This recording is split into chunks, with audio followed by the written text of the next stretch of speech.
السلام عليكم ورحمة الله وبركاته. قصتنا ديال اليوم على السي معاذ مرضي الوالدين. معاذ غادي يخلص على باه 10 ديال المليون ديال الكريدي كيسالوها ليه واخا ما عندوش، وكيفاش غادي يجازيه الله سبحانه وتعالى في اقرب وقت، وغادي تبدل حياته من واحد اوبيراتور خدام في واحد المعمل ديال الكابلاج في البرنوسي كيتخلص 3000 درهم لواحد الموظف محترم بصالير ديال 15000 درهم بفضل الله سبحانه وتعالى، وبطبيعة الحال بفضل إرضاة الوالدين. قصته واعرة بزاف. نبداو على بركة الله. معاذ عنده 28 سنة، عنده ديبلوم ديال المحاسبة، وعيا ما يدفع ما لقى فاش يخدم. المهم بقى مديباني في واحد لوزين ديال الكابلاج في البرنوسي، خدام بواحد الصالير ديال 3000 درهم. وبات معاذ خدام في واحد الشركة ديال العود كيتخلص 5000 درهم.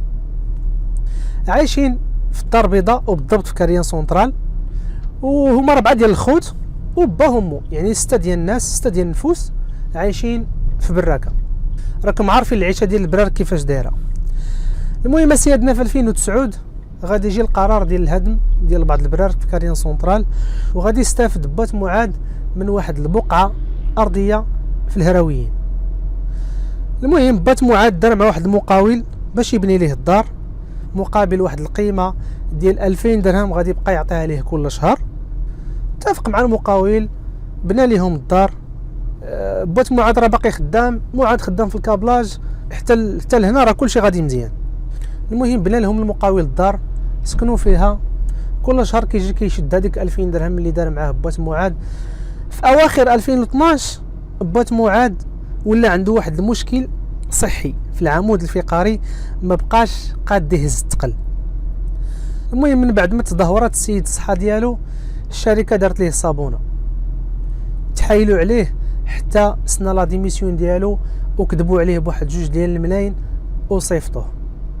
والله يسمح للشركات اللي كيديروا بحال هذا الفعيل، خلاصكم عند الله.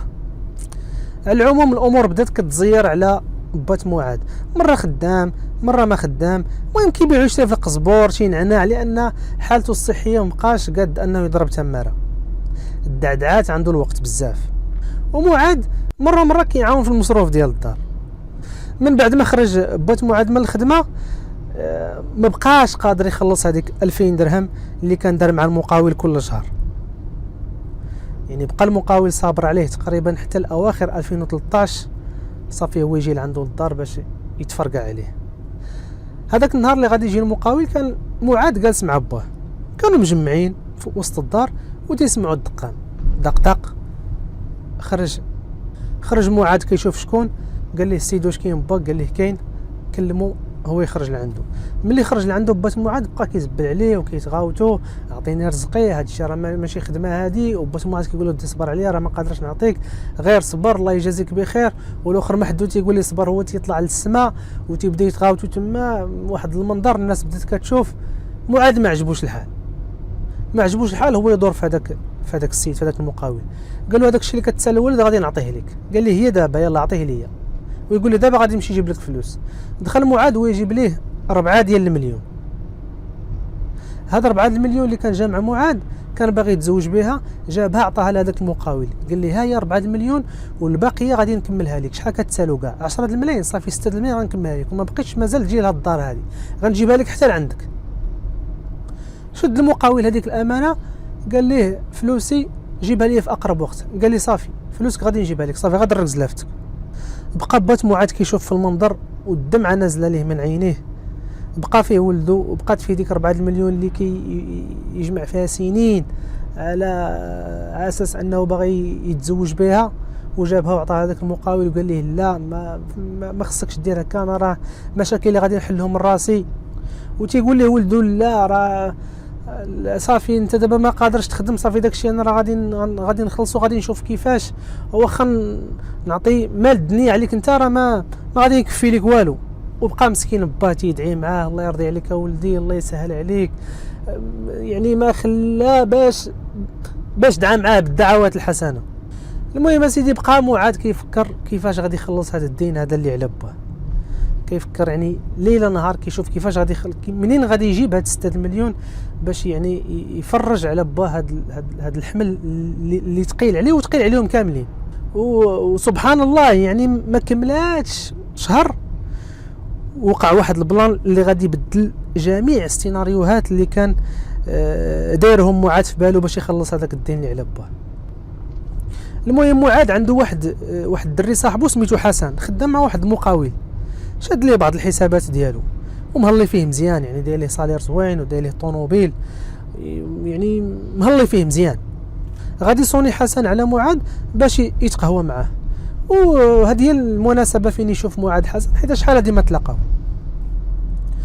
على العموم حسن عرض على معاد الخدمه معاهم في الشركه، قال ليه راه جا عندي الباترون عنده واحد شونتي اخر جديد وجا عندي قال لي دبر لي على شي واحد يكون بحالك، يعني صافي نعول عليك، غادي تدبر لي على شي واحد يكون بحالك، بغيت شي بروفيل يكون بحالك ثقه معقول اللي نعطيه الخدمه ونعس على جنب الراحه.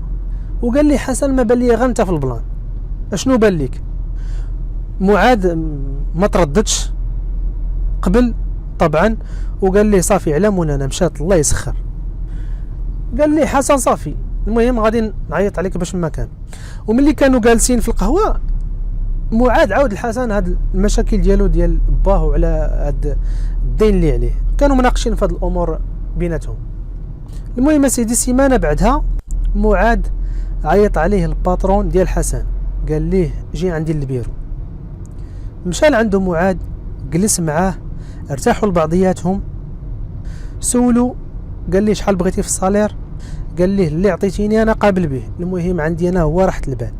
على العموم قرر يعطيه 7500 درهم، ومن بعد واحد 6 شهور غادي يدوبل ليه الصالير ديالو، غادي تولي 15000 درهم بين يولف في الخدمه الى اخره. وغادي يزيدو طوموبيل باش يتنقل بحكم ان طبيعه الخدمه كتبغي التنقل، خصو يخلص الخدامه يمشي للبنكه الى اخره. معاد ملي سمع هاد 7500 درهم بعد 6 شهور يزيدوا عاوتاني غتولي ليه 15000 درهم، السيد يعني فرح وما قداتو فرحه، كيقول هذه دعيوه ديال الوالدين هي اللي جابتني حتى لهنايا، اللهم لك الحمد.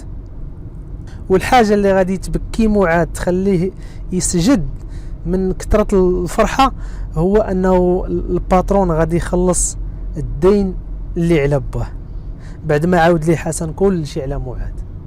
وبالفعل داكشي اللي وقع، الدين اللي على بات معاد خلصوا ليه الباترون ديالو، ومعاد خدام مع السيد يعني كل شيء على ما يرام الى يومنا هذا، مرتاح في خدمه ديالو، كل شيء بخير وعلى خير. باش تعرفوا رضات الوالدين فين كتوصل، وهل جزاء الإحسان إلا الإحسان. وهكا كانت القضية ديال السي معاد اللي تحمل المشقة ديال الدين اللي على باه وتكفل به باش يدي رضات الوالدين، باش يدي الرضا ديال باه. وربي سبحانه وتعالى راه ما خيبوش يسر ليه خدمة احسن من هذيك الاولى يعني ب1000 درجة. حتى لهنا غادي نكونوا سالينا القصة ديالنا، وما تنساوناش من الدعوات ديالكم في التعاليق، واللي عجبته القصة يدير جيم. تهلاو.